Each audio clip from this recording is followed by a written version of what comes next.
Good evening, gentlemen, ladies and gentlemen. Good evening, ladies. Bronze. Good evening, Viv. I'm a lady tonight. I'm a lady. How are we?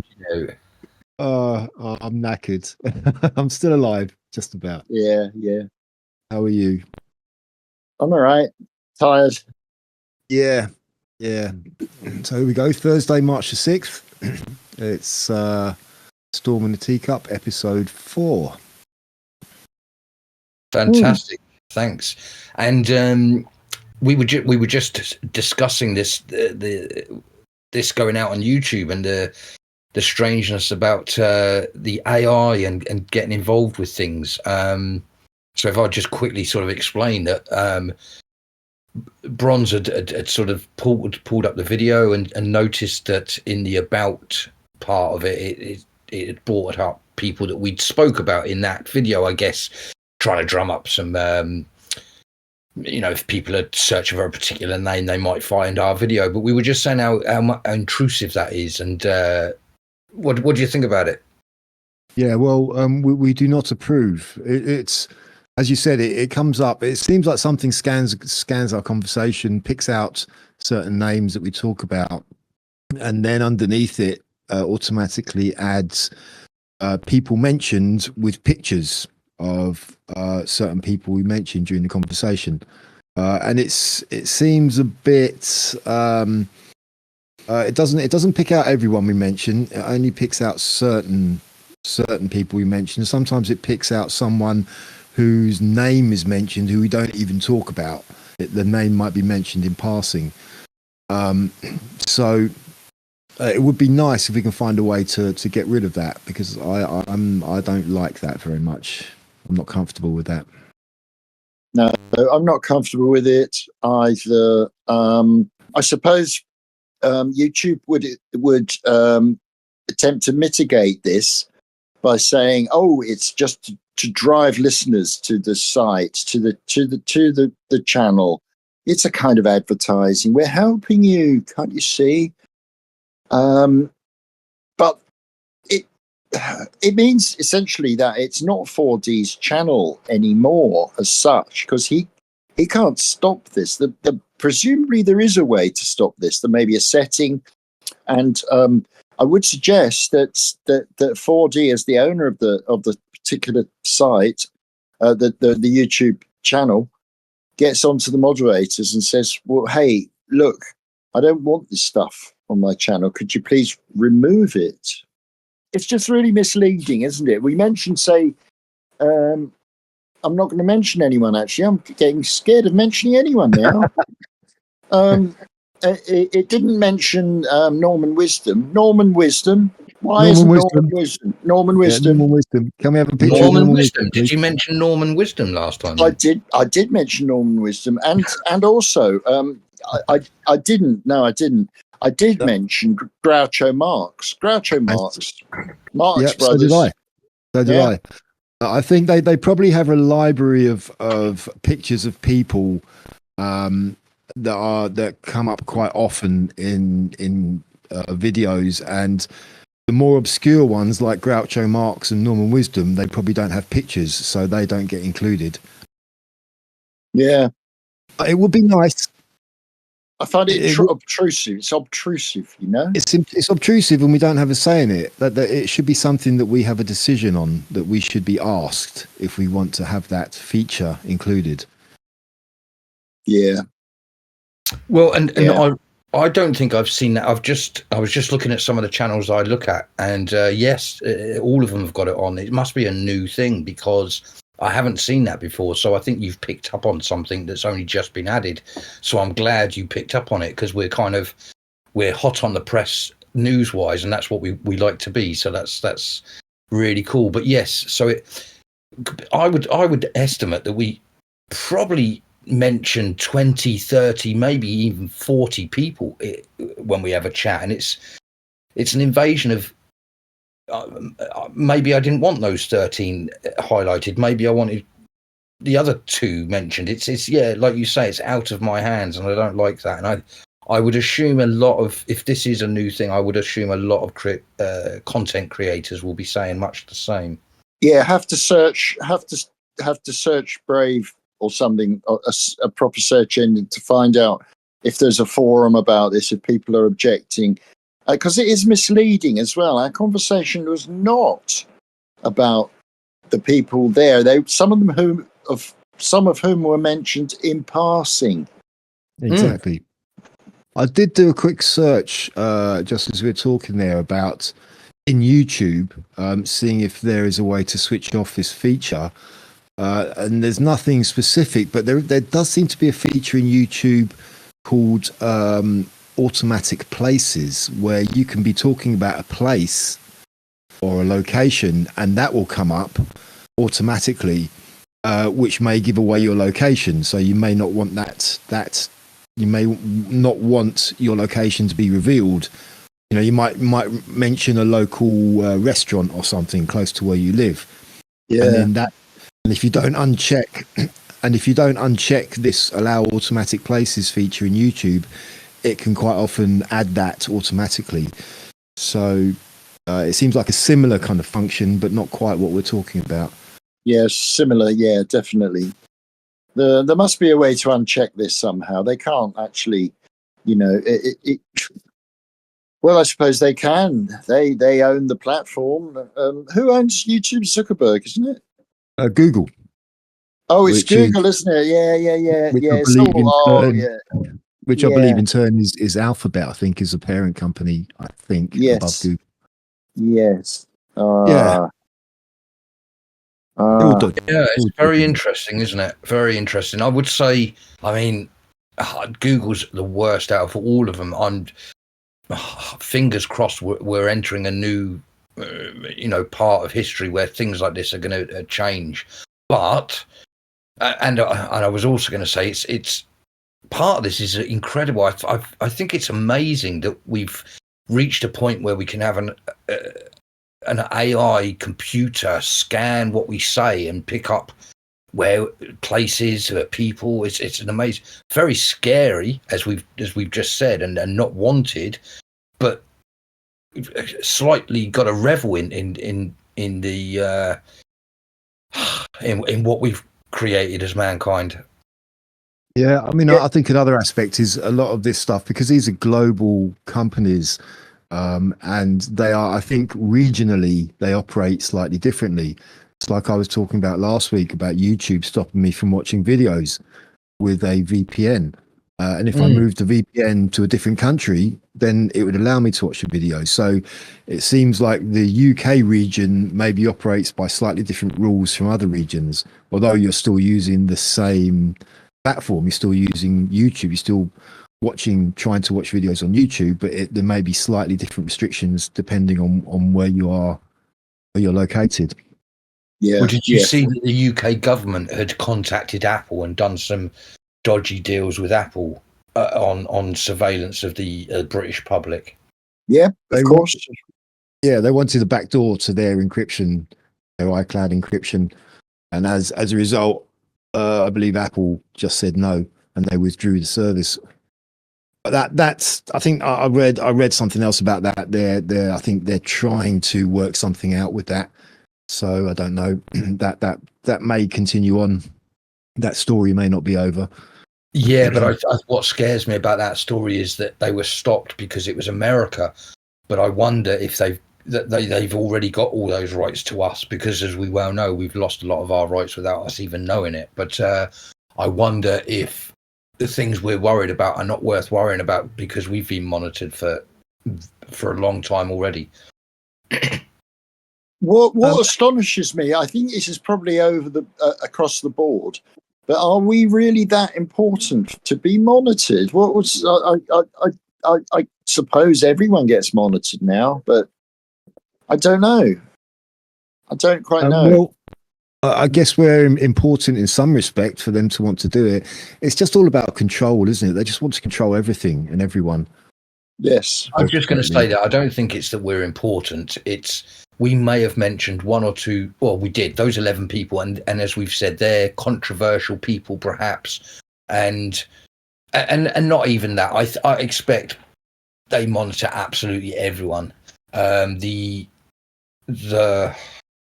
the amazing part of that is there must be a million uploads a minute or so. Well, that's a pure guess. I have no idea. I'm going to look that up. But how we've got it should lead us into a conversation about religion, because it's almost this kind of God is everywhere all at the same time. But this version of God is a very scary version.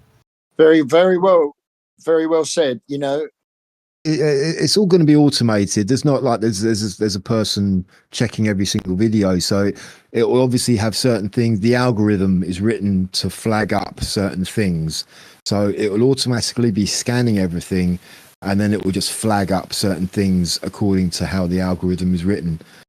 What exactly the details of that are, who knows? But of course, we must understand that the algorithms are written by humans. But it seems to me that in line with the technocratic dream, AI is in danger of becoming a new god. Mm.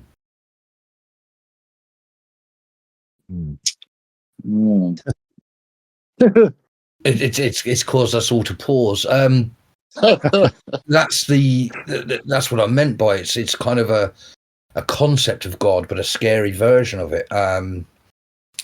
Well, I mean, at the end of the day, whether we're important enough or not, it's the principle of it. It's privacy. Well, I don't know, privacy. We're putting stuff out in the public, so maybe that's not quite the correct way to put it. But we're having decisions about these things taken away from us without our consent. Yeah, and I just don't think that's right. I don't think it's right. No. Anyway, shall we crack on? Yes. With other things. Yes. So what's anything? Anybody want to kick it off with anything in particular? I suppose we kick off with the was it a State of the Union? Is that what it was? No, it wasn't a state. It wasn't officially a State of the Union. It was just an address, I think, addressed to Congress or something like that. Very long. Longest ever, apparently. Yeah. Yes, that's right. Yeah. Very well, every part of it was interesting, I suppose. Did you watch the whole thing? Did you watch the whole thing, or just a few clips here and there, as I did? No, I'm boring enough to have watched. Well, I say the whole thing. I watched the first. Once it starts to get to the personal people, I usually switch off. I don't mean any offence to any of those great people that are mentioned. I just always think these are Americans. And I get I'm an emotional wreck at my age. I get very tearful if it's anything too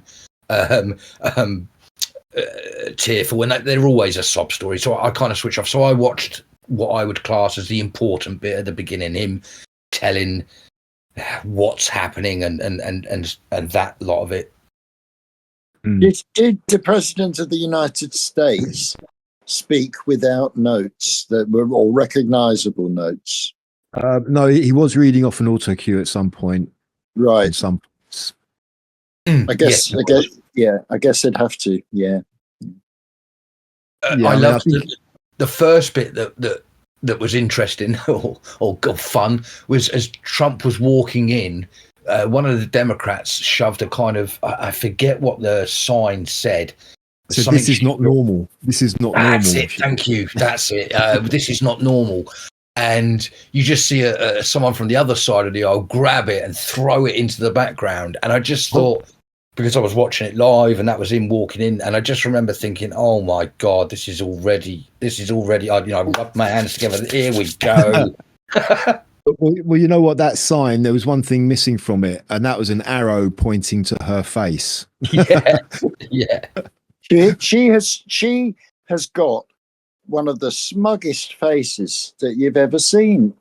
Now, right, what can I say about this? Essentially, holding up those signs is the act of a child or a teenager. I was just going to say that. Yeah, this is not adult politics. Well, I really can see that. You're absolutely right. Having little paddles with signs and all dressing in pink for a statement. Again, if you walk into a boardroom with these kinds of statements, you'll be laughed out of the boardroom. This is supposed to be professionals that run a particular part of a particular country or of the superpower of the world. It's absolutely ridiculous. Well, the general consensus seemed to be afterwards, especially amongst the America First commentators, was that optically this was an absolute disaster for the Democrats, because they just they everything they did was just showed them up to be shallow, selfish, uncaring people. And what's the name of the guy? Is it Al Green or is it Al Green? Yes, Al yes. Green. Like, great singer. Yeah. Let's stay together. I don't care if this sounds wrong. I don't care how it sounds. It's my personal opinion. He looks like a pimp. He's got this pathetic gold. Well, it's true. He's got this pathetic gold sort of cane. He's unkempt. He looks an absolute disgrace. And his suit never seems to be looking like it fits him. And it's in my head, I always hear the PIMP song from one of those rap, and I'm not into rap, by the way. It's just one of those things that comes into my head because, and that's why I said I don't care if it's offensive to anyone, because that is the image I get when I see him. And if that's the image he portrays, it just shows how pathetic you are. When I see Trump, I see a professional man, well-kempt, nice wife, nice family, all those things come into my head. When I see that Al Green, I just think of pimps. I'm sorry. Well, what I thought about that, because that was quite early on. That was right near the beginning. Yeah. And as we've mentioned, it was like a speech lasted about 2 hours. And that must have been sheer hell for those Democrats, first of all. They must have hated every second of having to sit through all of that. And lovely, and I kind of thought maybe Al Green did that, right, just to get thrown out so he didn't have to sit through it. Yeah. So he's smarter than he seems, right? Yeah. But also it's it really showed to me just how much they hate him so much that overrides everything else. So that is the primary thing with them, that they cannot let anything get past that. So even if, as he mentioned, what can I do to make them clap and make them smile? I don't think there's anything I can say. And that was the point. It was like they hate him, that their irrational hate of him just overrides everything. So even if he, as he said, he could come up with a cure for these terrible diseases, he could do this, he could do all these amazing things, hypothetically, and that still wouldn't be enough for them to get past this visceral hate they have for him.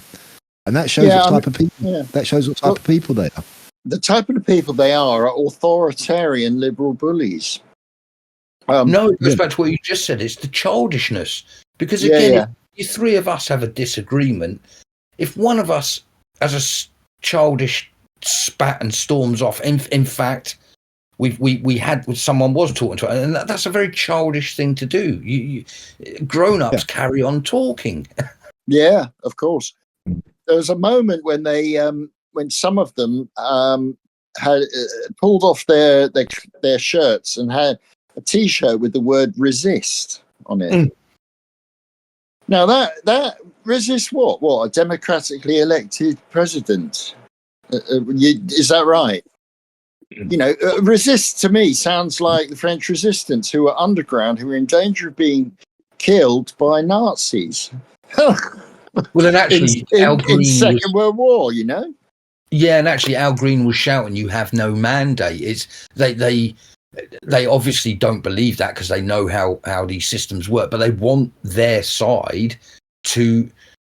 Again, I think they're just trying to get anger. They're trying to get people fighting over this, because you keep saying these things, and people are going to think, "Oh my God, it's crazy! We've now got a Nazi in the presidency, and now he's, It's just shallow sloganeering. and and that's all it is. It's they're just doing it for the effect without any real substance to it. I mean, Al Green afterwards, after he got kicked out, he did this interview, and he was talking about I was protesting about him wanting to cut off funds for Medicaid, and that was just an out and out lie. He's never said that. He's actually said, we will not be cutting funds for Medicaid. So they're floundering. They really are floundering. It's I don't know. It's like they said to the British public that Trump wanted to buy the NHS, and that's why half the people over here hate Trump. And you just think he never said that. Why would he want to buy the NHS? Well, I'll tell you what. It wouldn't be worse than it couldn't be worse than it already is. If he bought it, it'd probably start working a damn sight better. It might just be what it needs. Yeah. There's somewhere that needs a good doging. Should we make that a word now? A good doging. Mm. Yeah. So it's all this smugness in the Congress. It just seems desperate. It's like they know they're going down the plug hole.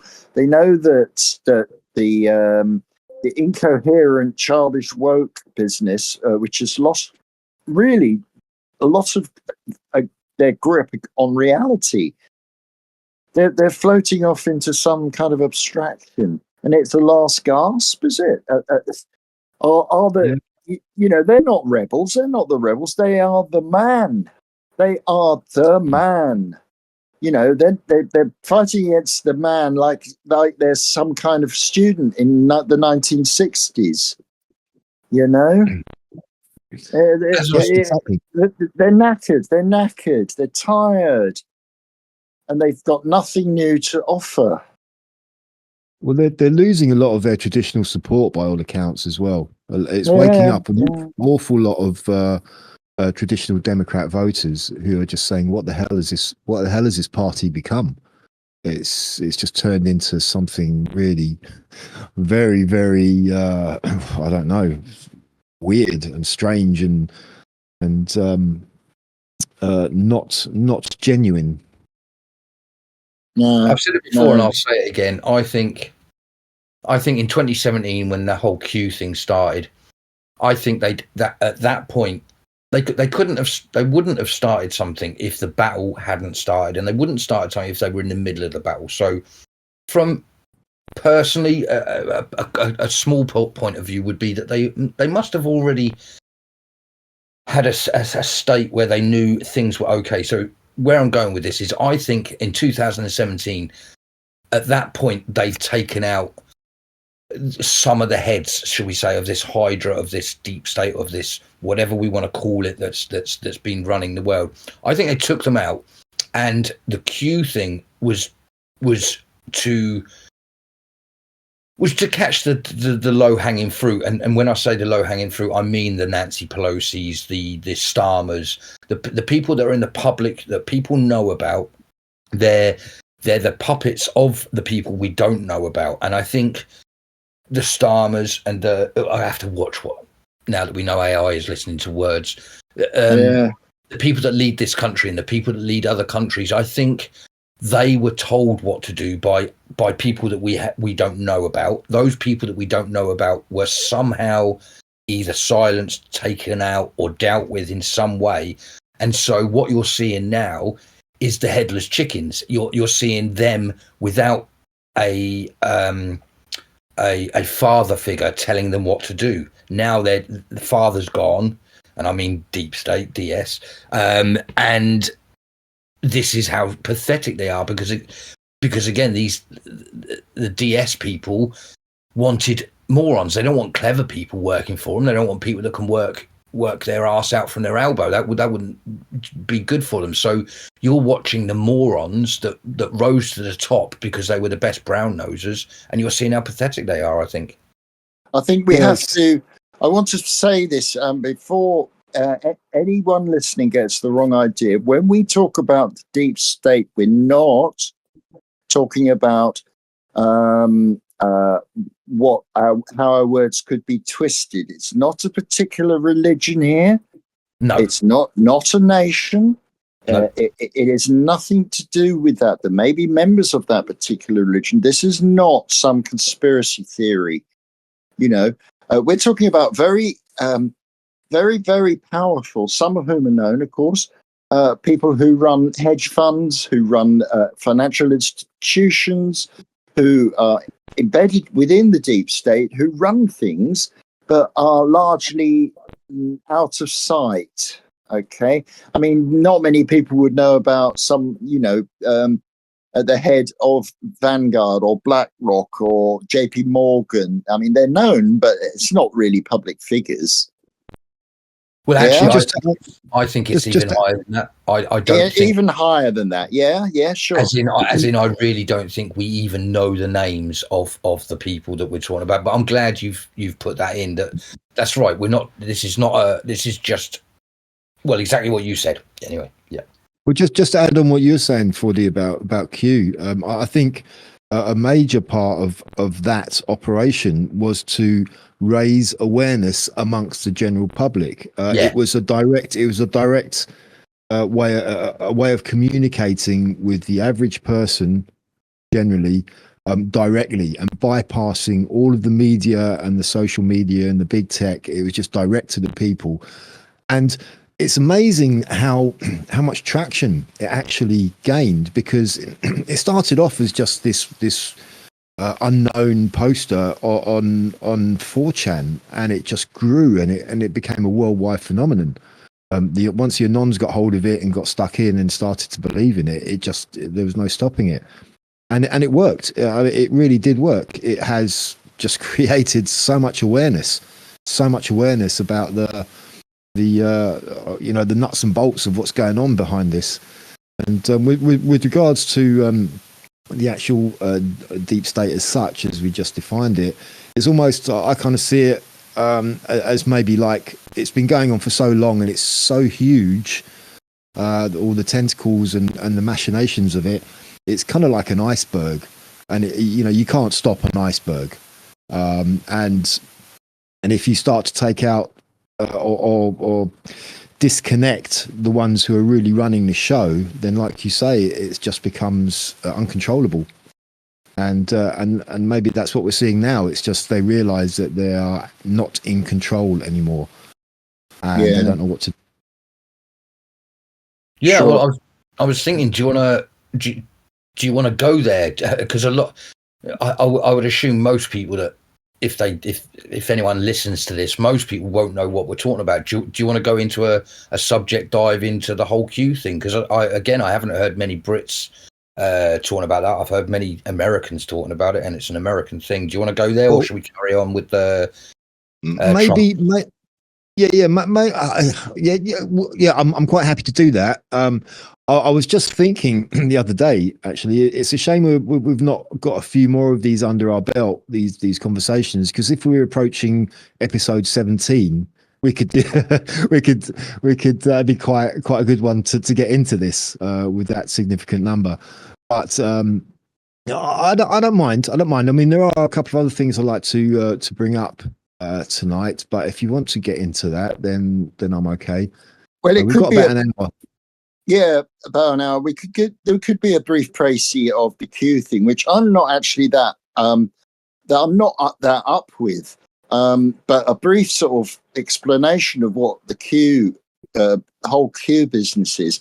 I did post an article which I thought might have been of some interest on the other part of this channel. I don't know if anyone's read it yet, but that seemed interesting. Talking about the difference between Q and Anons. Are you talking about your Substack, Viv? Yeah, well, no, the article, the article that I just dropped on yesterday on the platform we're on at the moment. Yes. Oh, gotcha. Right. Yes. Okay. Right. Yes, I did see that. Was that what was that? Martin Geddes, was it? Yes, it's Martin Geddes. Yeah. From his Substack. Yeah, I did read that. Yes, I did.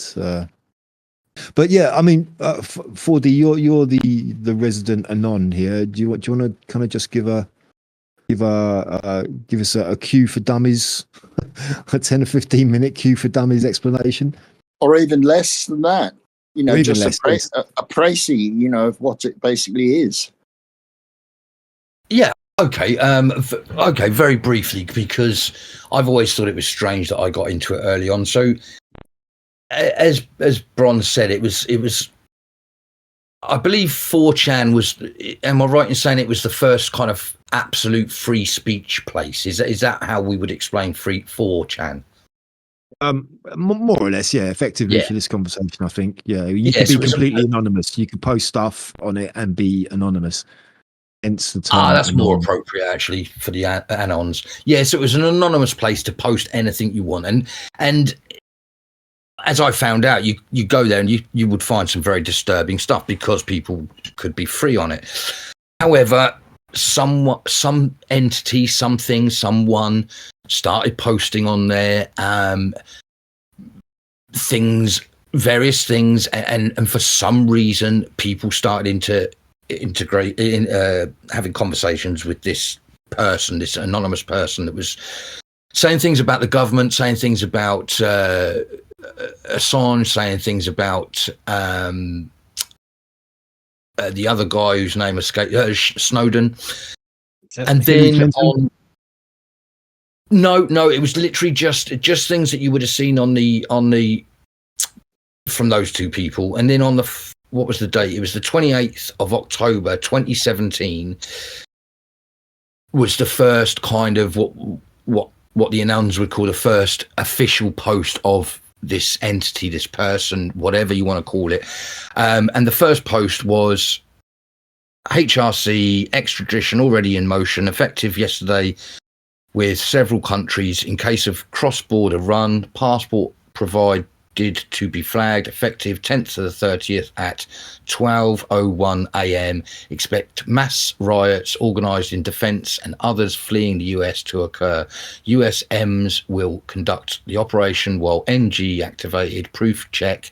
Locate an NG member and ask if activated for duty 10:30 / across most major cities. That means nothing. It's a group of words put into a couple of sentences, and then from that we had intel drops, we had a lot of talking about Trump, and again this is the 28th of October 2017, so this is before Trump.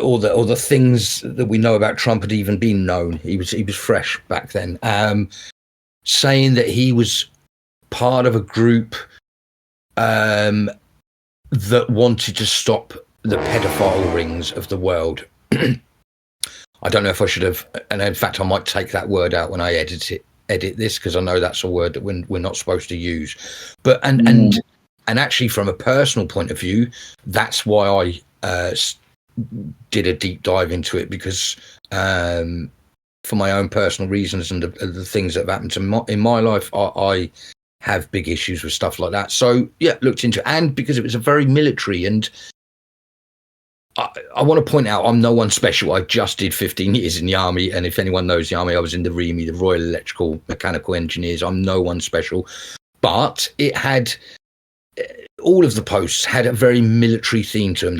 They're very precise, to the point, bullet-headed. A lot of them are abbreviated. A lot of the abbreviations weren't known early on, but it's very much how in the British Army we had something called BATCO, and that was our secret talk, and that's all it was. And so from a military point of view, I was like, oh, this is interesting, and a lot of people were following it. I don't know to this day why it got so much coverage. I think I was talking and trying to find the first picture message that was put up on there was basically people started to look into things, and there was pictures of a watch, and people zoomed into the watch and they looked at the reflection in the watch, and they could tell that it was in Air Force One. And these are the things I'm saying that sound very, very strange and crazy. And when we do a deep dive into it, we'll go into it more. But there were things that made, for anyone that was watching it, it showed that it was real. It was definitely military, and it was definitely headed up by someone, something, some organisation that knew what they were talking about. The last post from Q was November the 27th, 2022. And actually, the last post is probably one of the most, to me, interesting. I open it up every now and then. It's probably like people with a Bible when they open up their favourite passage, because they want to understand that passage more. And the last post I open up all the time.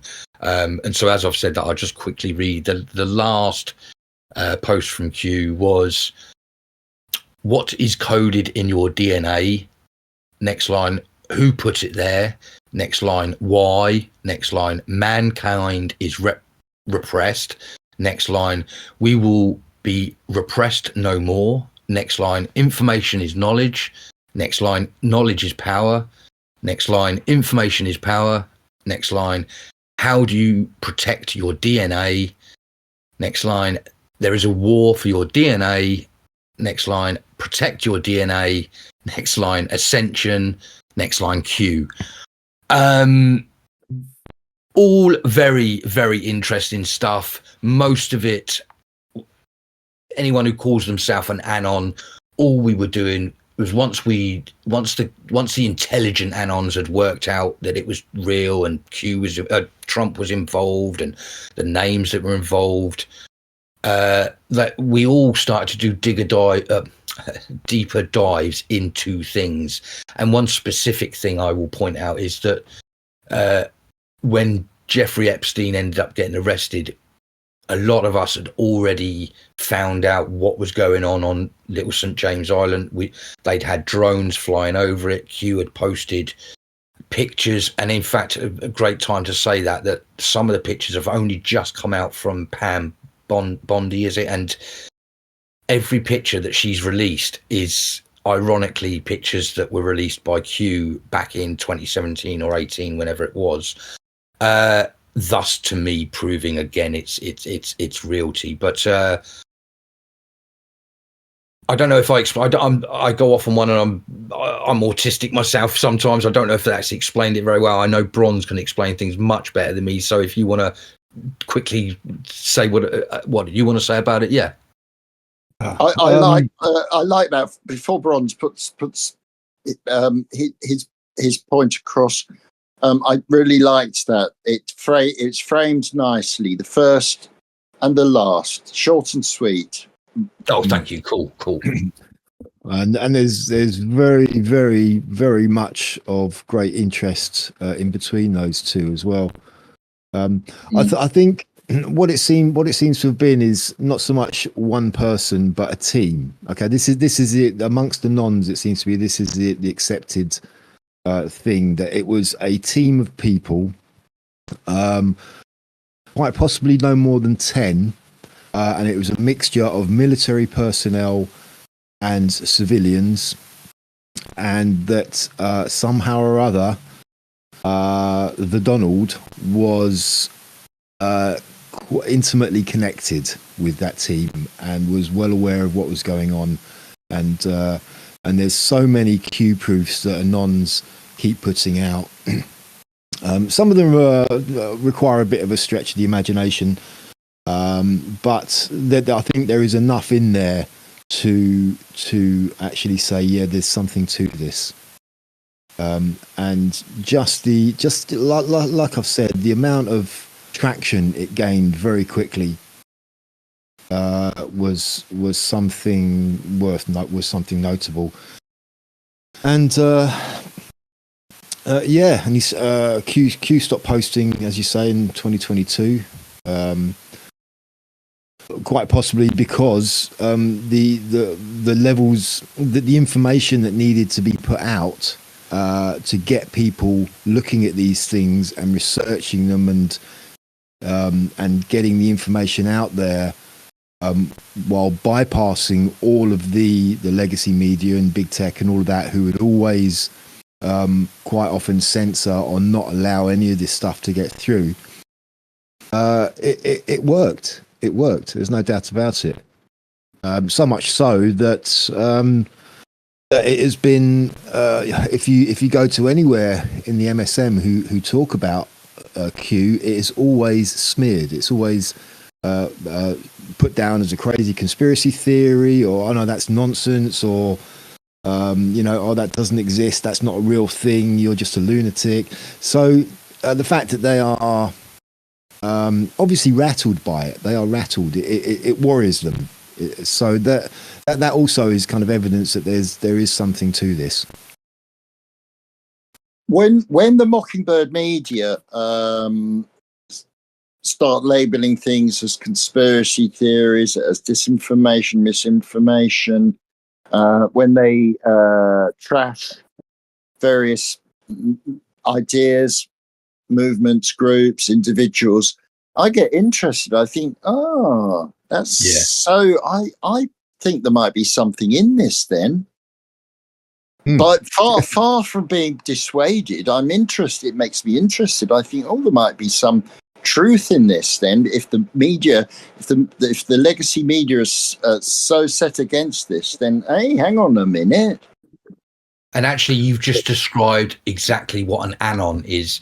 That's another name that gets thrown out there. What's an anon? Oh, they're clever people. No, all an anon is someone that looks at the news and says, hang on, I don't believe that, and looks a bit further. That's all an anon is.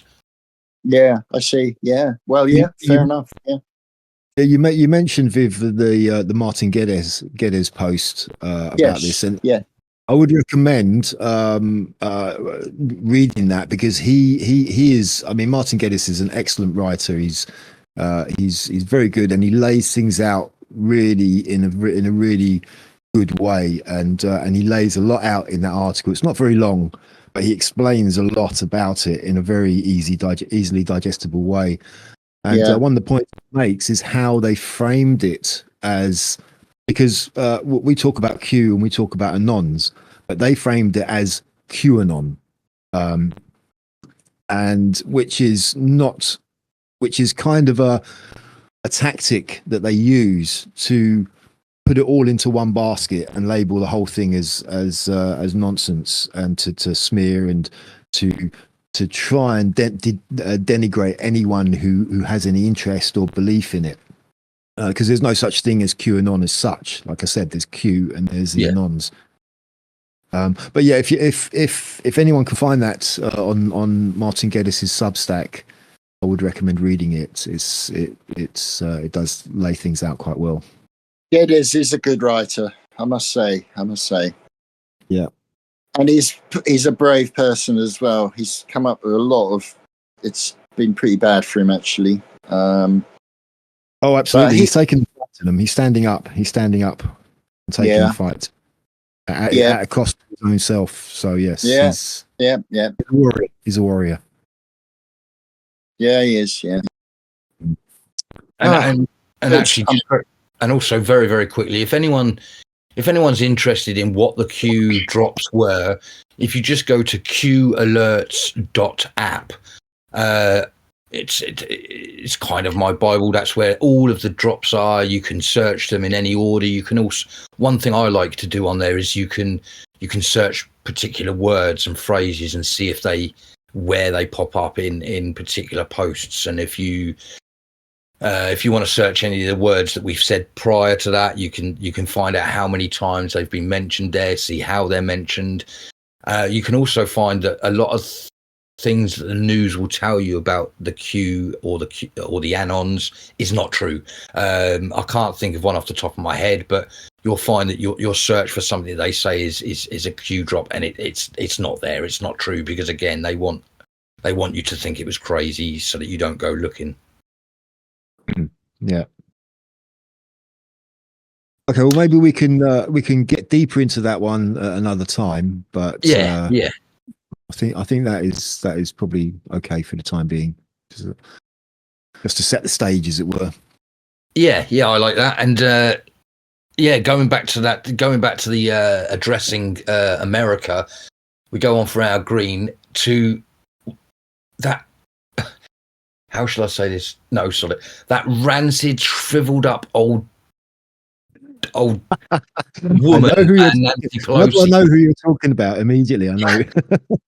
God, Nancy Pelosi. Now that she looks half dead, doesn't she?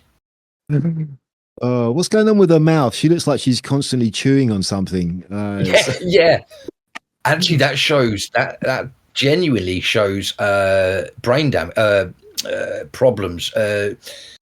A lot of people, when they get dementia, they have that where their mouth moves and nothing comes out, sort of thing, and it's a sign that you've got crossed messages coming out your brain.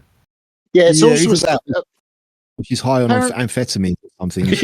Yeah. I was about to say that. Apparently, a number of pharmaceuticals have this effect. Sedatives as well, particularly things like Largactil. I'm not saying she's being dosed with Largactil. It's used on violent mental patients. It used to be called the liquid cot. It does produce a thing called tardive dyskinesia, which is that chewing you see some people do. That weird just jaw motion that they're chewing. There's nothing in the mouth, but they're chewing. Yeah, do you know, very interesting. I've got a friend who will be listening to this when it goes up. So I'll and she'll know who she is as well. She was saying she can watch any singer from the 60s, 70s, 80s, actually any singer, and she can tell if they're on cocaine or not. And I said, no, you know, what are you talking about? And she said, no, you watch their mouth. And it's a lady that's a bit older than myself, so she's got a lot of knowledge of singers. And every video or every YouTube she showed me of a particular singer, she went, yeah, and that person's well known for cocaine. And it's true, they have singers that were coked up before they were singing have this very distinctive mouth wobble that they do. Yeah, that's very strange because for actual singing, taking something like cocaine would not be good for your performance because it would dry up your mouth for starters. And so yeah, it's not, I don't think that's a good combination to start with, but yeah, I'm sure many do, or many have. It does give you a godlike confidence though, and that's why so many politicians take it. That's why various sweeps of the House of Commons has reported remnants of cocaine in every toilet in the House of Commons. Yes, I remember reading that. The stock exchange as well. The stock exchange runs on cocaine, by all accounts. Yeah. So, well, do you know, I worked in the Gherkin as selling land in Brazil, but most of the people that were selling were on cocaine, and it was a open secret to be in the sales world. I guess you need to be on your feet. You need to be fast. You need to be, and I remember someone saying to me, "Oh yeah, do you want to do a sniff?" I've never done it and never want to. I'm very interested in listening to people who do it. I find it very interesting, actually, but I just don't want to do it myself. But I realised I couldn't keep up with the rest of the team, and I didn't last long in that job, to be honest with you. But I think a lot of people do it. I know for a fact. I know for an absolute fact that a very, very well-known national newspaper used to, maybe still does, but this is when it was in Fleet Street, have a drug run. People would come around and say, what do you want? What do you want on Thursday? And on Friday, they'd bring it round, whatever they wanted. Geez, you know, the only thing that got bought around my workplace was those dodgy DVDs. Well, the Chinese ones. Yeah. Yeah. Yeah, I know. I've been stung by that before. Well, while we're on the subject of cocaine use, something which seems like really old news now, but did actually happen after our last conversation. I don't know. Maybe we can just touch on it because it's probably been talked to death already. Was the Oval Office meeting between the big T and the little Z? Oh yeah. The car crash of a whatever it was, I don't know what it was, in front of the press. That was just incredible. That was difficult to watch. I found it was just cringe. It was just total cringe. It was history, though. You know, that will be something that will there's few things that go down in school books and are talked about. That's one of those things that will always be talked about. I mean, we've never seen it, even to the point of having a conversation that's not behind closed doors that we, the plebs, are allowed to listen to. I still think it was all theatrics, and I think they both were there with their own theatrical reasons. But that was brilliant to see, I thought. Yeah. I've got my first reaction when I saw it. My first emotional reaction, apart from just being completely embarrassed by it, was and this, like I said, is my emotional reaction. I did emotionally feel that they were ganging up on him. Okay, now on reflection, when I thought about it afterwards, I thought, no, that's he came in there and he owed them everything. Everything that he is was down to the USA. They've given him everything. That they put him in power. They've given him weapons. They've given him money. He wouldn't be there if it wasn't for the USA.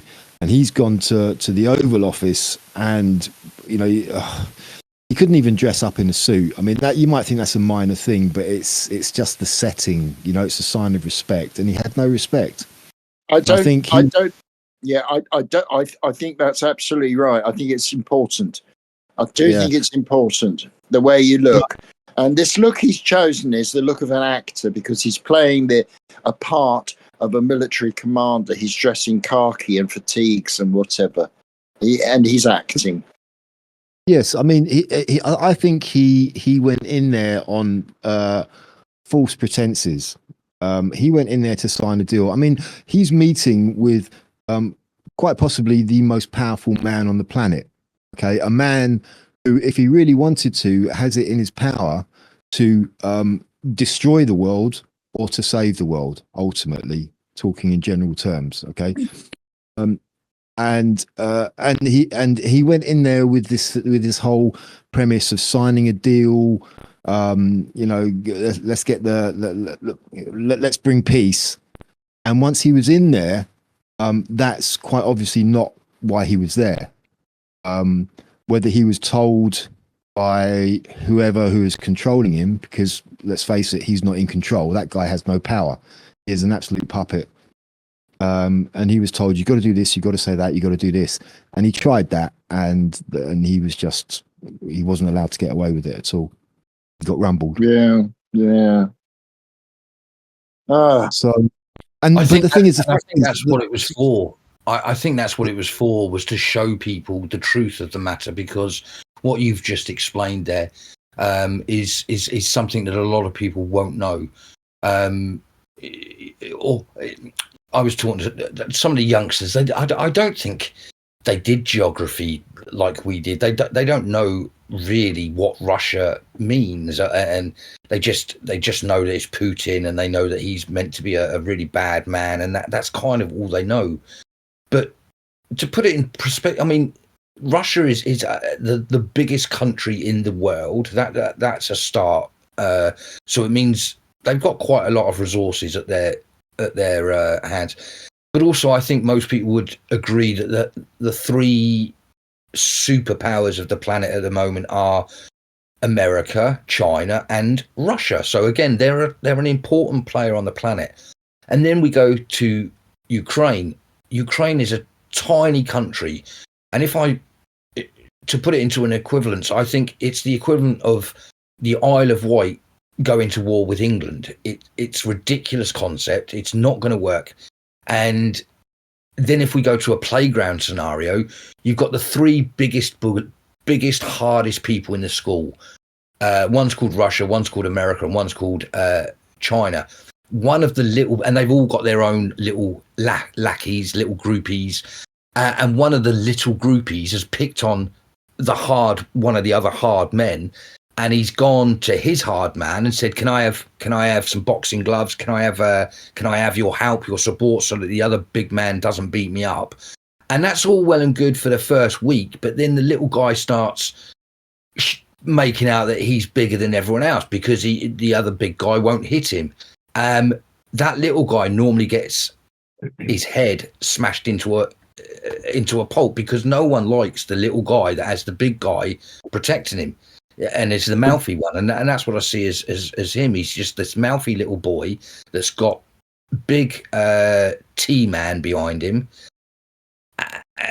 So T-Man has said, do you know what? I can't be bothered with your little fight. If you want to go and hit big Russian man, you go and hit big Russian man. I'm not having anything to do with it. Well, interestingly enough, minutes, the little guy's going to give up. Yeah, I mean, that kind of behavior is classic cocaine illusion. That's exactly what cocaine does to you. Right. As it just makes you think you can do anything. It makes you think you can take on the world. But what I did find particularly interesting about it is that all played out in front of the cameras, and a lot of these type of meetings happening in behind closed doors.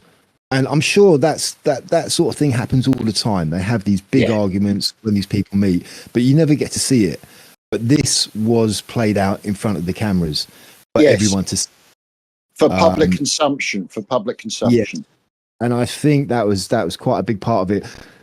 Was it planned that way? Possibly, quite possibly. But yeah, I thought that was really interesting. I mean, a couple of points.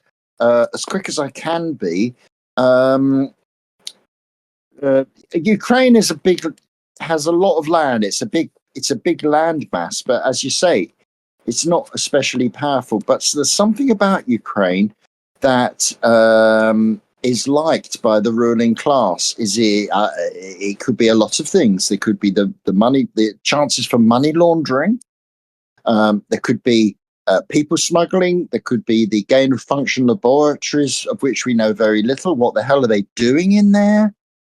As a political entity, though, Ukraine is very unpleasant.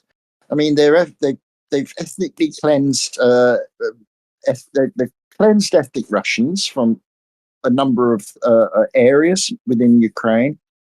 But there's something that they like. Secondly, do we know if Zelensky is on cocaine? He acts like it, doesn't he, as Bron says? I mean, unlike 4D, I have tried cocaine many years ago.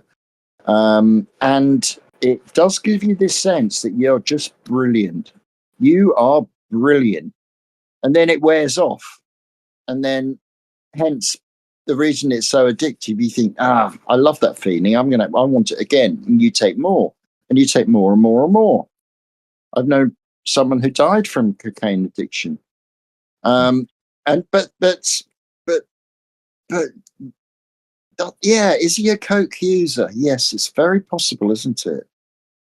I don't know if we have concrete proof. Do we have concrete proof? Well, no, the three of us don't, but it does seem to be generally accepted that he is. He is a user. And the third point, very quickly, is he is an actor. I mean, I'm not saying that metaphorically. Lots of politicians are labelled as actors. No, he starred in a very big Ukrainian show about a chap who criticizes the Ukrainian government. Or was it? Oh, what was her name? Can't remember. Anyway, and then through a series of various intrigues, etc., actually becomes president himself, and he was the star of that show. Yeah, I mean, it's quite telling as well when you look at like you said, he was nothing more than an actor and a comedian. And you look at the personal wealth and assets that he has amassed, it's just astounding. The guy is apparently a billionaire. He owns multiple properties, including a $30 million property in Florida. He supposedly owns 5 private jets.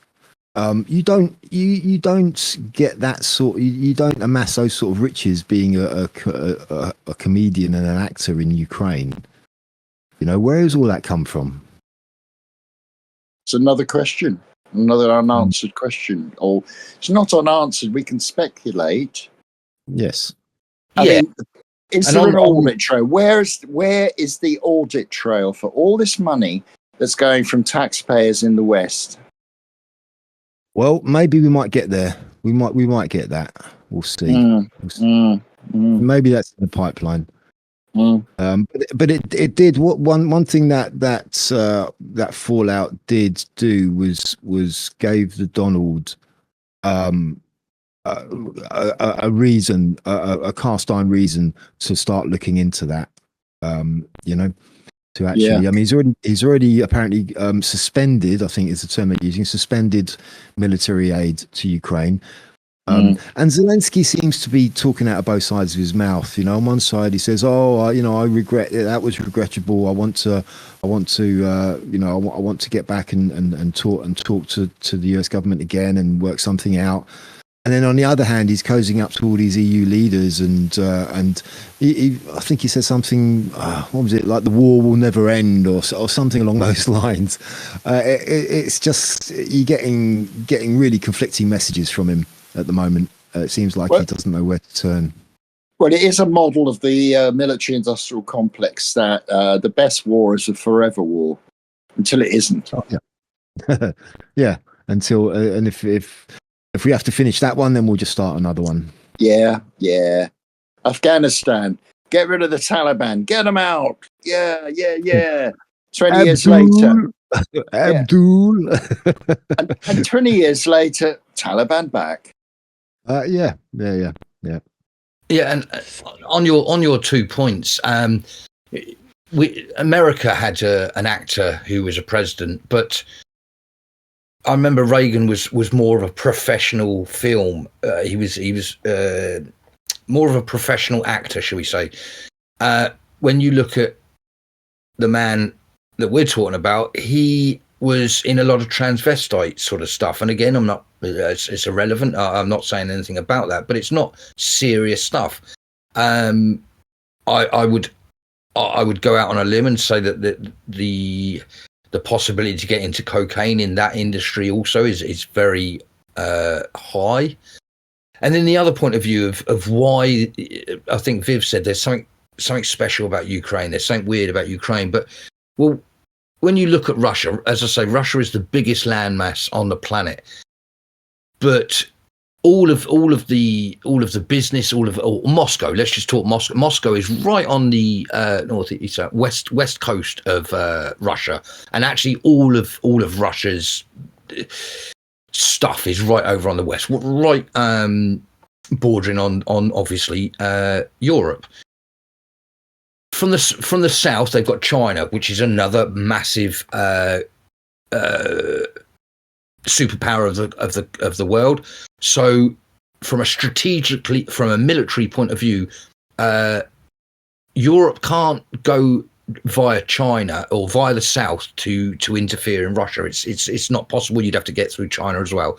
So the only place is the west. Well, the countries that are closest to Moscow are Belarus and Ukraine.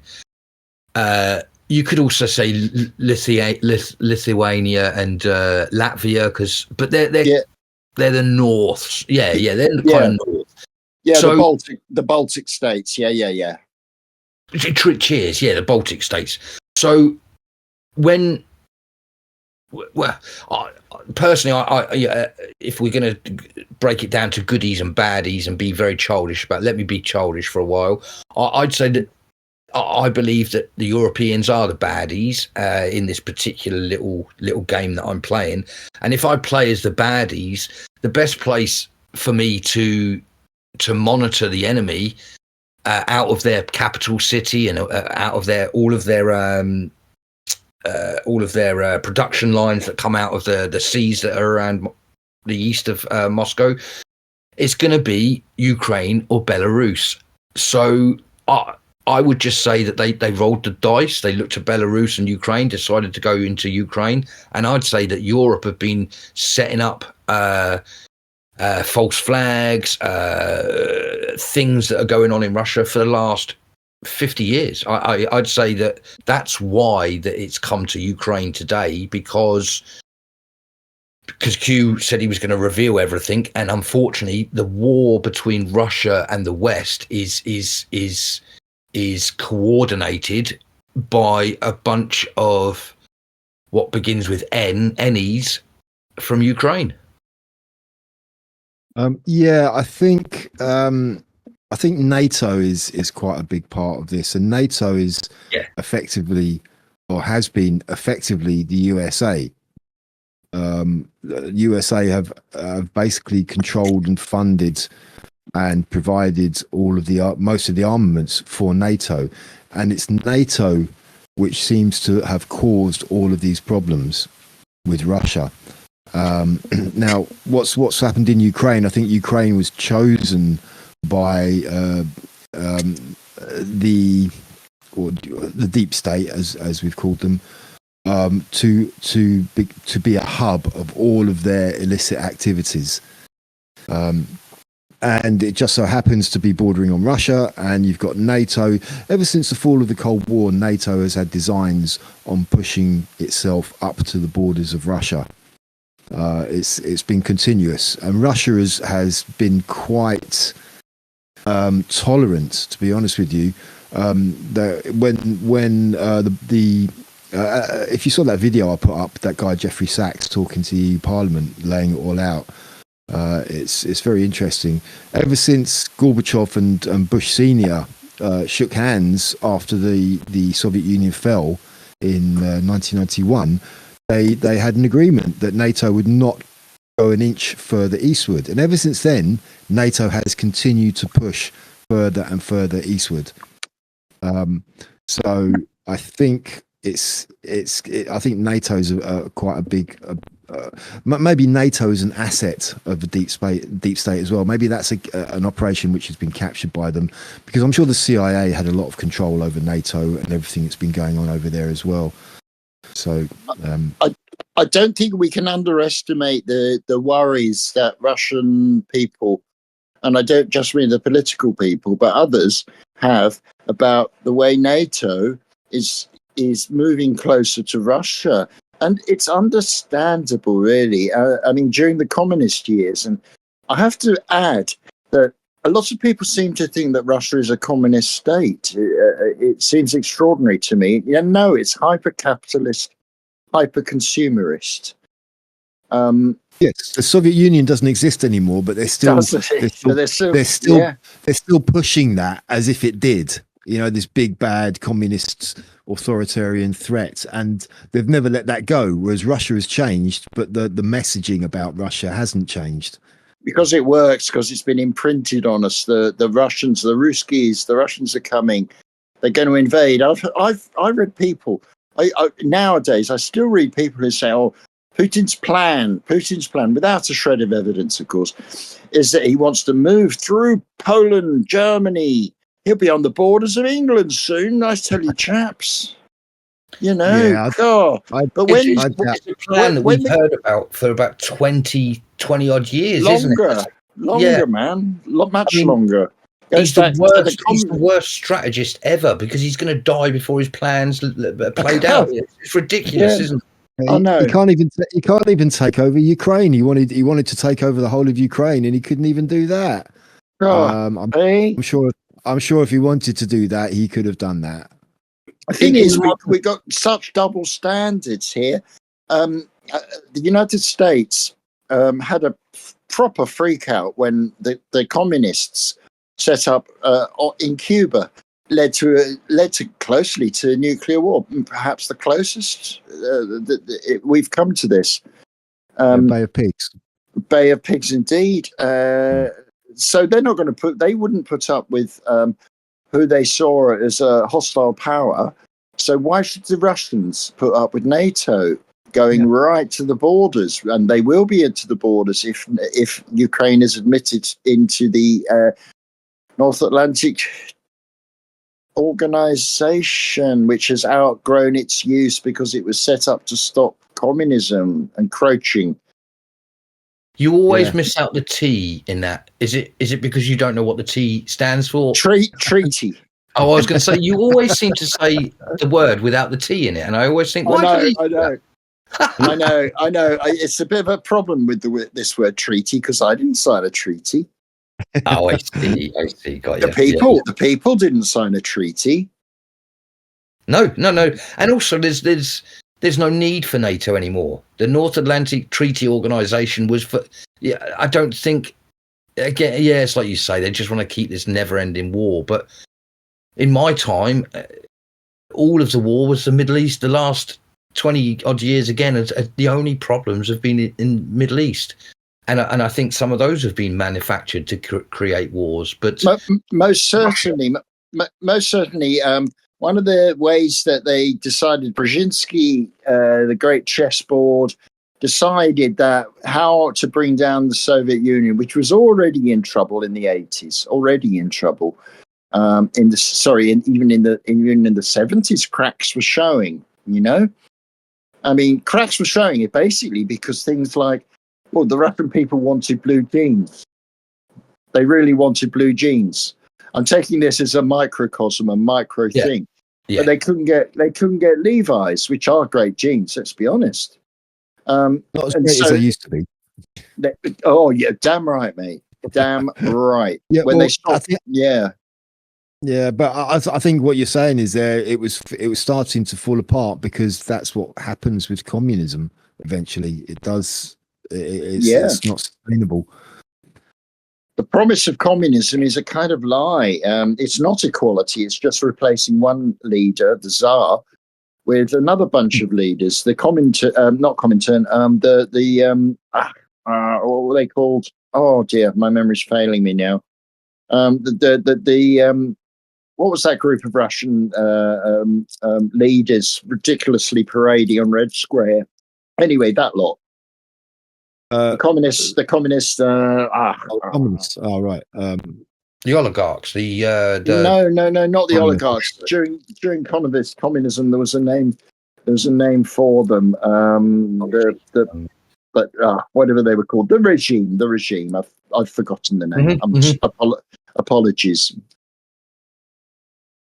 No, it's a what do you call it? Is it a straw man? It's the worst straw man ever.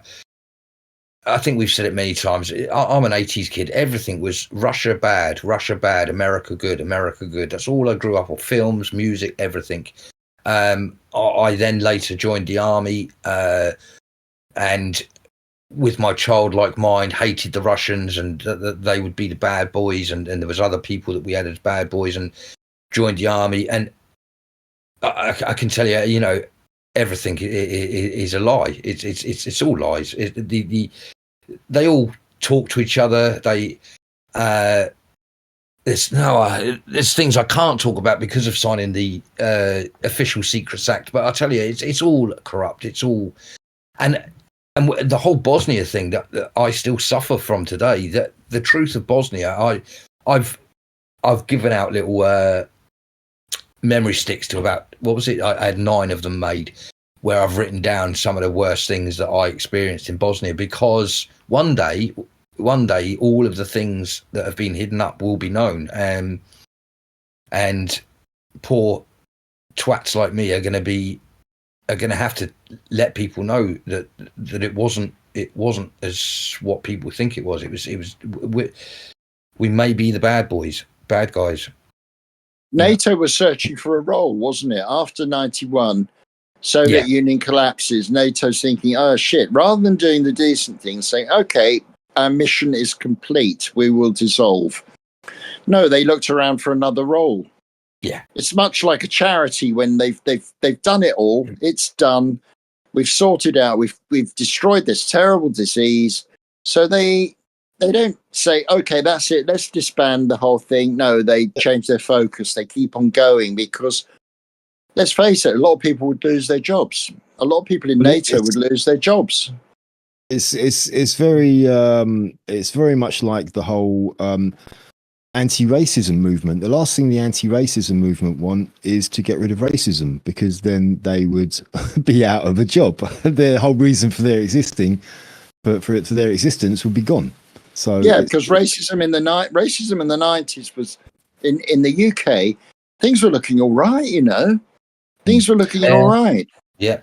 I did bring that in as a comparison because as an attempt to subtly shift the conversation to something else, because we've got about 15 minutes I did. There was.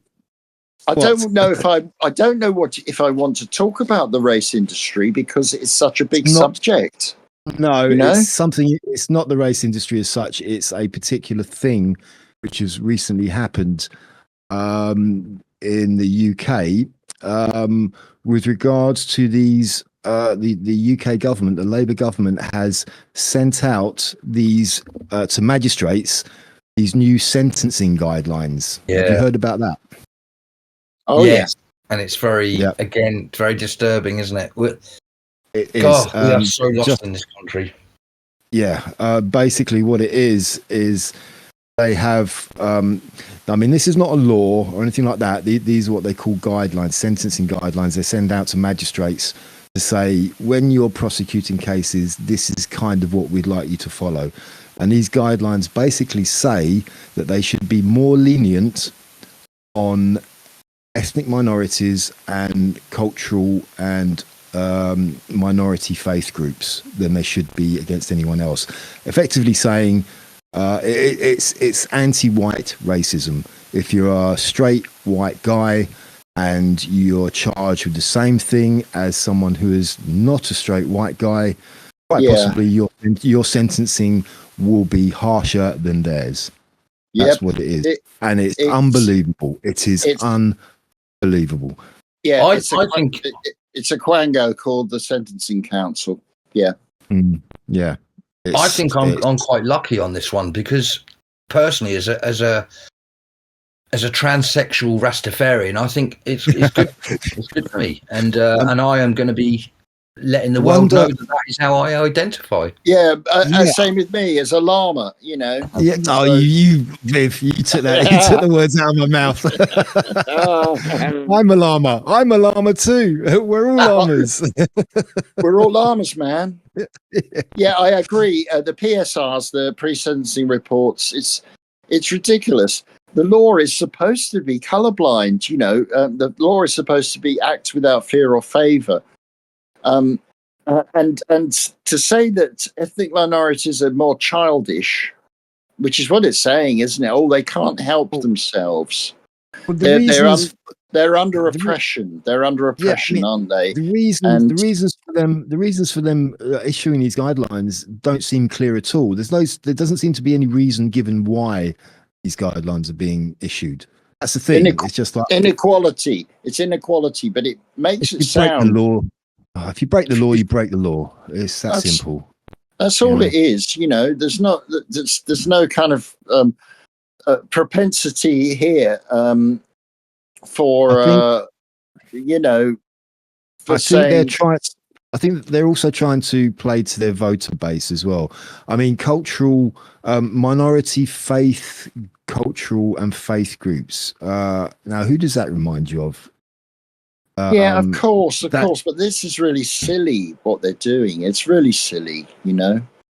Well, the thing is, it may be silly, and it's only guidelines. Okay, so magistrates and judges are not bound by law to follow this, but we know that how corrupt and bent a lot of them are. So it will give them license to do that if they are that way inclined, and a lot of them will be that way inclined. So we are gonna see some of this playing out, I think.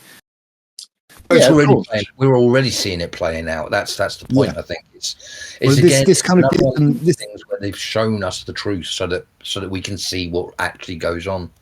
This now gives them, because there's been a lot of complaints about some of the sentencing in recent times, two-tier justice and this, that, and the other, and they haven't really been able to combat that with a reasonable response. But now it's like, oh, okay, we're just following the guidelines. We've been issued these guidelines. So it gives them a kind of a reason now, you know, it kind of justifies when they do this, it gives them justification.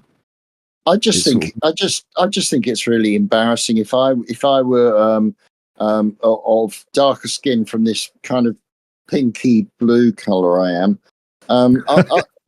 I'd be a bit embarrassed. I think, you know, it makes it sound like, you know, that I can't control myself. If you make yourself, if you're pinky blue, you're making yourself sound like a walking trans flag. Oh yeah. Oh, I see. Well, you know, Only on Saturdays, mate. Yeah, only when you're not a llama. Yeah. A lady llama.